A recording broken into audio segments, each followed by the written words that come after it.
boa tarde. Tudo bem com vocês? Mais um domingo aqui na Rádio Mundial, na companhia do Jean Lorusso, que está na mesa de som, levando para vocês esse trabalho maravilhoso. E eu quero que você, se não me engano, nós estamos ao vivo também na página da Rádio Mundial, estamos ao vivo. Passa lá no Facebook, Rádio Mundial, digita lá Rádio Mundial, você vai estar na melhor programação de temas relacionados à espiritualidade. E eu tenho desenvolvido uma proposta, um trabalho que eu estou gostando demais, gente. O que é? As pessoas estão me mandando perguntas sobre vários temas relacionados à espiritualidade, reencarnação, tudo. E eu estou aqui com várias perguntas, eu achei muito bacana. Vamos começar devagarzinho. Por exemplo, a Luciana Sá. Ela colocou assim, olha, Mônica, eu tive uma ideia bem interessante. Eu gostaria de saber mais sobre a Quaresma. Esse período de penitência. Dizem que é quando os espíritos ruins estão soltos. É assim mesmo? Ou é crendice popular? Quais os mistérios que existem em torno da Quaresma? E o que a gente deve fazer ou não nesse período? Na verdade, esses 40 dias estão relacionados ao período que Jesus ficou 40 dias, 40 noites, ele ficou passando por grandes tentações no deserto. Inclusive, ele teve a manifestação do eu inferior dele, o que a gente fala também, que seria que ele foi tentado pelo demônio, que ele foi tentado por Satanás, né? Aliás, a palavra Satanás, Satã significa adversário. Quando alguém coloca o dedo em riste para mim e me condena sobre uma coisa, na verdade ela está agindo na forma de uma manifestação psíquica de Satanás. E quando eu recrimino alguém também, coloco o dedo na ferida daquela pessoa, de certa forma eu estou usando o meu gênio contrário. Então, o que acontece? Não é que os espíritos estão soltos, né? É um período que a gente tem que lembrar, preservar,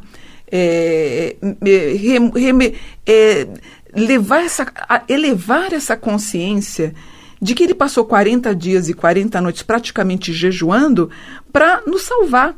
Onde depois ele foi, na sexta-feira, ele foi crucificado para depois ressuscitar. Essa questão que existe dos espíritos negativos que as pessoas falam tem mais uma menção relativa a essa tentação de Jesus.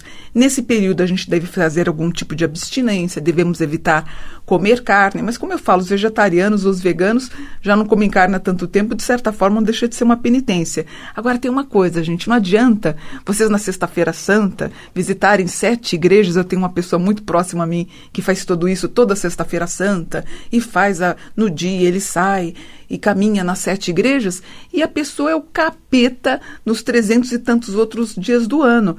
Não vamos ser hipócritas, já falo o Papa, ele falou assim, olha, antes de ser um católico hipócrita, ele disse nas postagens dele, ele falou, eu prefiro uma pessoa ser ateu do que ser um católico hipócrita. Eu concordo com ele. Então, mas é um tempo de reflexão, é um tempo de purgar aí e eliminar os karmas negativos, né? A Janaína Ávila perguntou assim, Mônica, minha filha faleceu faz 3 meses e eu gostaria de saber como é que eu posso ajudá-la a evoluir nas esferas espirituais. Janaína, sua filha está bem. Ela, no outro plano onde ela está seguindo os processos de evolução e está tomando a conscientização dessa nova proposta de vida. Na verdade, ela tem mais capacitação para ajudar você na Terra do que você a ela. Agora, se você tem uma cultura, se você tem uma religião como a católica, o catolicismo nos ensina que você deve fazer orações, rezar missas a ela, acender vela, enfim, você fazer todo um tipo de proposta de elevar a alma da sua filha. Porém, se você for espiritualista ou espírita, você vai ter a consciência de que, na verdade, com o tempo, ela certamente vai te ajudar mais do que você a ela, né? Tem uma outra pergunta bacana também. Aliás, voltando para Janaína Ávila, não é fácil, né, Janaína? Perder um ente querido, que nem sua filha acabou de falecer, tem 3 meses, mas você me passa muito tranquilidade quando você me faz a pergunta. Provavelmente você deve ser espírita ou espiritualista, elevando seus pensamentos à sua filha. E outra proposta também que a gente fala é evitar chorar, é evitar se manter triste. Tem um post que eu sempre coloco quando há um desencarne de alguém, de um santo que é lindo, é muito bonito, o post, essa semana eu vou ver se eu encontro para postar no meu Facebook, e ele diz assim, não chores, né? Eu estou aqui. As nossas relações que existiam antes, elas continuam igual que eram hoje. Hoje, apenas tem uma coisa diferente, você não está me vendo mais, mas eu estou aqui com você. Bonito, né? Janaína, força para você, querida. É uma etapa que você deve estar passando por um trânsito de Plutão. Força, força, força, porque não é fácil. Uma outra moça mandou um e-mail para mim e ela disse o seguinte, Mônica, eu jogo tarô, trabalho com alquimia, trabalho com tarô, com mandalas, com runas. E ela fala, eu não consigo encontrar um namorado. É difícil. Se você tem espiritualidade, se você é espírita, se você gosta dessas artes divinatórias, e se a pessoa também não for propenso a gostar dessas coisas também, de toda essa arte espiritualista, geralmente as pessoas têm muito medo. Então, se você se sente médium, se você se sente sensitiva, se você gosta do seu tarô, das suas runas, da astrologia, seja o que for, provavelmente você vai ser uma pessoa que vai ter uma certa dificuldade real de encontrar um parceiro. Aí você pergunta, mas Mônica, todo mundo não tem alma gêmea? A princípio, sim. Então, vamos tentar encontrar uma pessoa que tem essa afinidade, que desenvolve esse mesmo prazer em desvendar as ciências espiritualistas, as ciências esotéricas, o que é muito legal, né? Mas não desanima. Todo mundo tem aí sua alma gêmea, você vai encontrar a sua. Eu tenho certeza que de repente venha jogar tarô como você. Outra pergunta que fizeram para mim, Mônica, o ataque químico que teve na província de Idlib, no norte da Síria, os anjos não podem ajudar? Ela falou, Deus não tem como parar com essa história toda, os anjos não podem intervir. O que pode ser feito? Isso é muito delicado, né? Eu acho que naquela região da Síria, Líbia, Irã, Iraque, Grécia, né? É tanto tempo de existência, que nem o Brasil, ele é praticamente um bebê, ele é quase um recém-nascido, né? Imagina, se a gente pensar que no século XI, na China, já existiam grandes universidades, pensar que a gente teve o descobrimento do Brasil muito tempo depois, e no século XI já existiam as maiores universidades na China. Quer dizer, não dá nem para competir, gente. Há uma diferença brutal de conhecimento e de cultura, né? Onde eles priorizaram a educação. Não tem como o anjo ajudar nesse sentido, mas nós podemos ajudar os seres humanos, os nossos iguais. Nas campanhas que existem como Médicos Sem Fronteiras, por exemplo, o teu anjo pode soar no teu ouvido, pode te tocar a tua alma e falar, poxa, contribui, essa tua contribuição mensal pode fazer com que você desenvolva essa proposta de ajudar o próximo. Aí eu concordo, mas o anjo não tem essa capacitação espiritual de colocar junto a ele uma cesta básica e enviar para a África. Ele não tem como sanar a pobreza da África, a fome na África. Aliás, e bem a tempo eu posso dizer, hoje morre muito mais gente gorda, obesa, com problemas de diabetes do que... Hoje já existe um trabalho muito bem encaminhado, também pelos Médicos Sem Fronteiras, que causa esse alívio está causando esse alívio na população africana, e tem muita gente ajudando.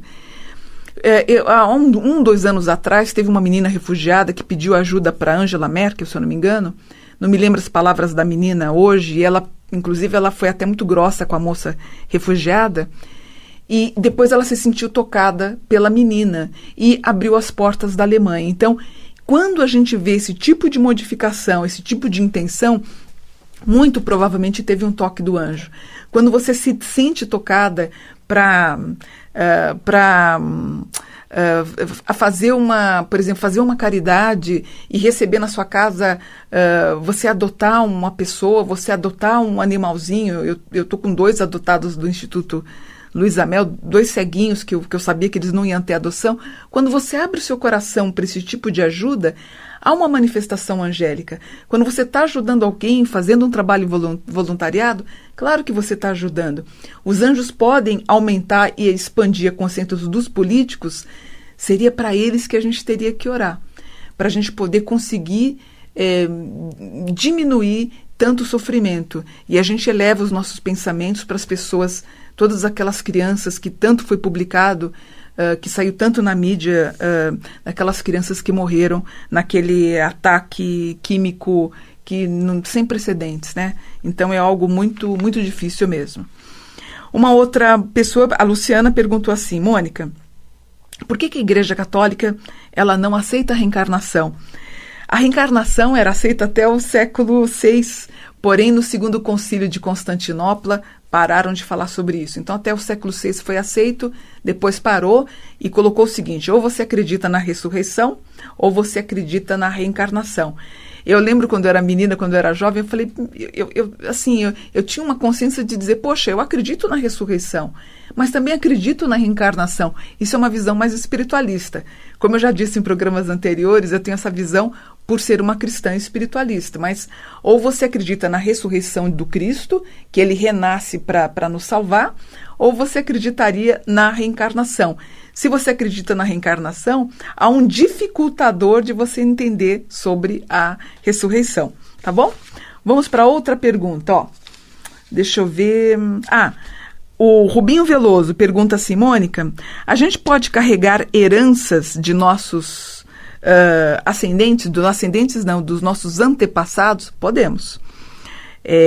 Eu lembro quando eu fui procurar um astrólogo há muitos anos atrás, ele disse para mim: Mônica, o fato de você estudar anjos, o fato de você ser espiritualizada, é uma forma de você cortar essa vibração dos karmas dos seus antepassados.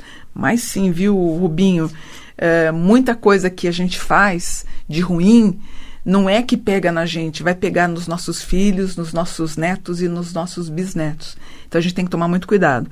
Eu tenho uma pessoa muito próxima a mim, ela foi uma pessoa que abusou muito da sexualidade dela, não teve, foi assim, abusou mesmo, fez coisas assim, para mim, condenáveis, né? E sempre, isso nunca vai acarretar nada, que se dane, que isso não vai acontecer nada de ruim, eu faço mesmo. E quando essa pessoa casou, quando essa pessoa teve uma filha, essa filha nasceu sem anos e sem vagina, gente. Então, não pega na gente, pega em quem a gente ama. Por isso que eu falo, toma muito cuidado com os teus atos.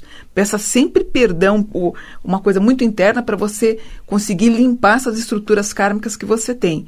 Essas coisas podem realmente passar para os nossos filhos, netos e bisnetos. A gente tem que tomar muito cuidado, viu?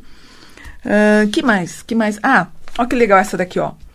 A Maristela da Silva pergunta assim: Mônica, animais de estimação que desencarnaram, para onde que eles vão? Eles têm ligações conosco como temos com outras almas? A gente volta a conviver juntos? Parabéns pelo seu trabalho. Segundo o Espiritismo, sim, a gente reencontra os nossos animais de estimação. Eu tive 2 que morreram, que eu sinto tanta saudade deles. Tem um autor inglês, 3, né? Tem um autor inglês que ele disse assim: se existe o céu dos animais, eu quero ir para lá, porque lá pelo menos não tem encrenca e eu vou ser bem recebida. Mas os animais de estimação, sim, quando eles desencarnam, eles vão para um outro plano e estariam esperando por você quando você fosse também para esse outro universo. Segundo o Buda, cada um tem seu céu pessoal. Buda, ele fala, cada um tem seu céu. Eu acho bem interessante essa colocação de Buda, né? Pelo menos eu tenho certeza que o meu céu eu consigo ter as pessoas que eu amei, ou os animais com quem eu convivi, e eu tenho uma relação mais pacificada. Também não adianta você ir para o céu e ter um convívio mais difícil do que era na Terra, encontrar com as pessoas que você não curtia muito aqui. Fica muito difícil, né? Deixa eu ver, ó. Vamos para outra pergunta da Silvia Maria. Olá, querida. Minha irmã faleceu 3 meses depois do seu filho e 7 meses depois do seu marido. Uma família inteira em menos de 1 ano. É muito estranho. Ela tinha diabetes, o filho do coração, problemas no coração, e o esposo foi de tristeza. Silvia, na verdade, eles provavelmente estavam passando por um trânsito de Plutão. Geralmente um trânsito de Plutão leva de 2 a 4 anos. Quando você tem essas mortes, por exemplo, quando eu passei pelo meu trânsito de Plutão em 2004, eu pedi a separação do meu marido em, acho que 26 de julho. Depois a minha mãe morreu, muito rapidamente ela veio a falecer. Eu lembro que eu tive um problema na minha casa, houve uma chuva torrencial, a gente teve problemas de abalo na casa, o muro acabou tombando e tal. são trânsitos de Plutão. Acontecem coisas assim super estranhas, doenças misteriosas, diagnósticos estranhos, ou perda de familiares, ou eles escolheram, quando eles estavam no outro plano, eles escolheram, porque a gente tem essa consciência quando a gente está no outro plano, segundo a teoria e a expectativa, a explicação espírita, é que nós escolheríamos, inclusive, a forma como nós morreríamos, inclusive o tempo de vida que nós viveríamos aqui na Terra, novamente para purgar os nossos karmas, né? Então, na verdade, pode ter sido uma escolha dos três, os três teriam ido juntos para outro plano etérico para continuar com o aprimoramento espiritual, né? A Jandira Moraes pergunta para a gente assim: boa tarde, Mônica, eu gostaria de saber quanto tempo leva até a reencarnação. Segundo Allan Kardec, é muito relativo.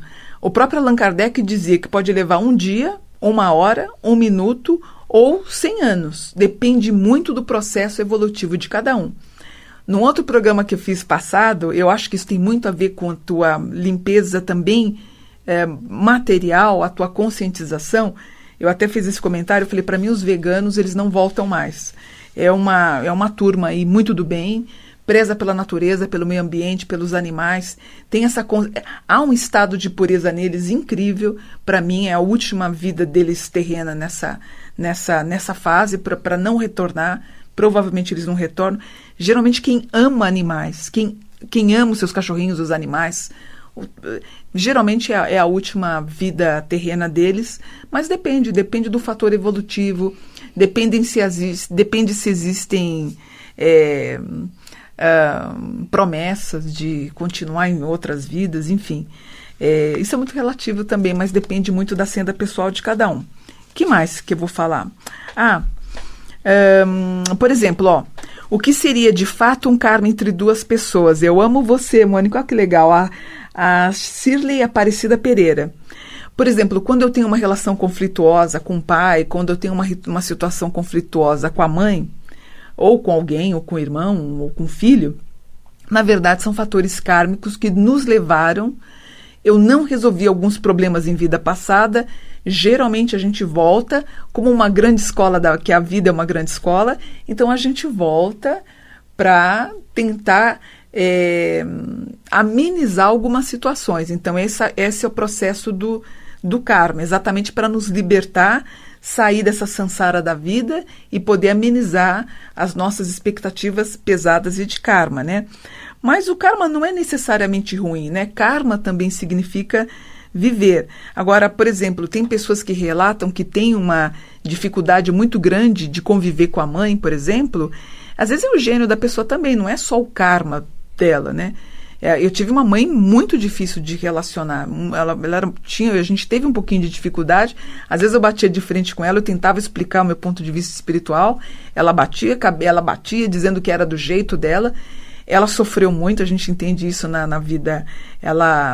Minha mãe era filha de indígenas, né? Foi adotada por uma família em Minas, veio para São Paulo com muita dificuldade, acabou casando com meu pai, teve uma vida muito sofrida, muito difícil com meu pai, teve anos realmente de muita dificuldade, então teve pouca cultura, estudou só até o 4º ano primário, então ela teve uma dificuldade, inclusive, de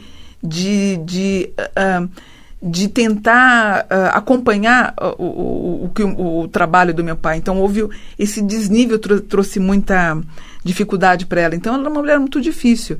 E eu tenho muitos relatos de clientes ou de pessoas no Facebook ou que me mandam um e-mail perguntando se a relação com a mãe ela é karmática porque a mãe é muito difícil. É que às vezes a gente tem que dizer não também. Dizer não também pode ajudar, porque às vezes a gente abaixa a cabeça dizendo sim para tudo, nós viramos reféns de alguns familiares. Eu lembro quando eu conversava com a minha mãe, até para não discutir com ela, para não brigar com ela, eu sempre tentando serenizar uma situação, eu acabava relevando algumas situações e ela parecia aproveitar da situação na qual eu ficava mais fragilizada para não brigar e chegava a abusar bastante. Então isso é uma linha muito tênue, né? Tanto que depois a minha mãe, antes dela desencarnar, ela já estava com Alzheimer avançado, muito do que ela batia o pé tinha questões relacionadas à saúde, E é isso também que a gente tem que investigar. Se sua mãe é um pouquinho mais velhinha, ela pode estar com algum tipo de demência, com Alzheimer, com alguma coisa, ela pode estar se tornando até agressiva. Temos que passar por uma situação, sentir se ela está com depressão ou não. Vamos tentar conviver de uma forma saudável, angelical? A gente sempre tenta, mas às vezes a relação é muito difícil, E eu tenho um ditado que eu falo: 2 rainhas não reinam no mesmo lar. 2 mulheres numa casa geralmente dá confusão, né? Deixa eu ver aqui mais, ó. Deixa eu ver aqui, ó. Nossa, viu tanta pergunta, ó. Eu só vou finalizar aqui, ó. Pessoas perguntam de projeção astral, pessoas perguntam se quando sonham com alguém que está viva, o que é projeção astral, a gente pode falar no próximo programa. Se pessoas com que você convive hoje pertencem à tua vida passada, 80%, 90% sim. Pessoas dizendo: Deus te abençoe, muito obrigada, você é luz, gostaria muito de conhecer. Vamos fazer um programa na qual eu quero convidar algumas pessoas para fazer um programa comigo. Eu vou adorar receber vocês, tá bom? E vou terminar com falei com uma queridíssima amiga, a Grace Torres de Macapá, e ela tatuou o Coríntios 13. Eu queria terminar o programa falando que eu acho bárbaro, tá? Vamos fazer? Vamos terminar? Vamos lá. Lindo. E antes de terminar, rapidamente, eu vou deixar o meu contato da editora, que é o meu número, de segunda a sexta. Lá o telefone não para de tocar. Se a gente não conseguir atender você, é porque a gente está numa outra ligação. É só respeitar o horário comercial. Tem hora de almoço, de meio-dia, 1, não dá pra gente atender, mas de segunda a sexta a gente está atendendo, tá bom? E eu fecho o programa de hoje, então, com Coríntios 13. Aí eu não falei o número. Meu filho falou: mãe, você não falou o número. Verdade. Anota aí: 11 4708 1950, 11 4708 1950. No Facebook, Mônica Buonfiglio, e no YouTube também, porque o Jean tá postando os vídeos, que tá super legal, viu? Me acompanha lá e curte, e se inscreva também no canal, tá bom? Vamos encerrar então com Coríntios 13, que é lindo. Um beijo para Grace Torres de Macapá, que deu a sugestão. Beijo para vocês, e eu fecho o programa com Coríntios 13, tá bom? Ainda que eu falasse as línguas dos homens e dos anjos e não tivesse amor, eu seria como metal que soa ou como sino que tine. E ainda que tivesse o dom de profecia e conhecesse todos os mistérios e toda a ciência, e ainda que tivesse toda a fé, de maneira tal que transportasse os montes, e não tivesse amor, eu nada seria.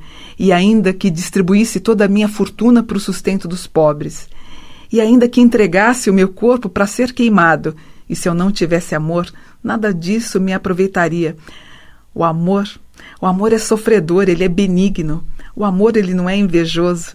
O amor não trata com leviandade, ele não se ensoberbece, não se porta com indecência, não busca os seus interesses, ele não se irrita e não suspeita mal. Ele não folga com a injustiça, mas folga com a verdade. Tudo sofre, tudo crê, tudo espera e tudo suporta. O amor nunca falha. Mas havendo profecias serão aniquiladas, e havendo línguas cessarão, havendo ciência desaparecerá. Porque em parte conhecemos e em parte profetizamos, mas quando vier o que é perfeito, então o que é, em parte será aniquilado. Quando eu era menino, eu falava como menino, eu sentia como menino, eu discorria como menino. Mas logo que cheguei a ser homem, eu acabei com as coisas de menino. Porque agora nós vemos por espelho em enigma, mas então veremos face a face. Agora conheço em parte, mas então conhecerei como também sou conhecido. Agora, pois, permanecem a fé, a esperança e o amor. Estes 3, mas o maior destes é o amor. Sempre. Gratidão. Namastê. Até domingo que vem para mais um programa Mônica Buonfiglio. Gratidão. Namastê.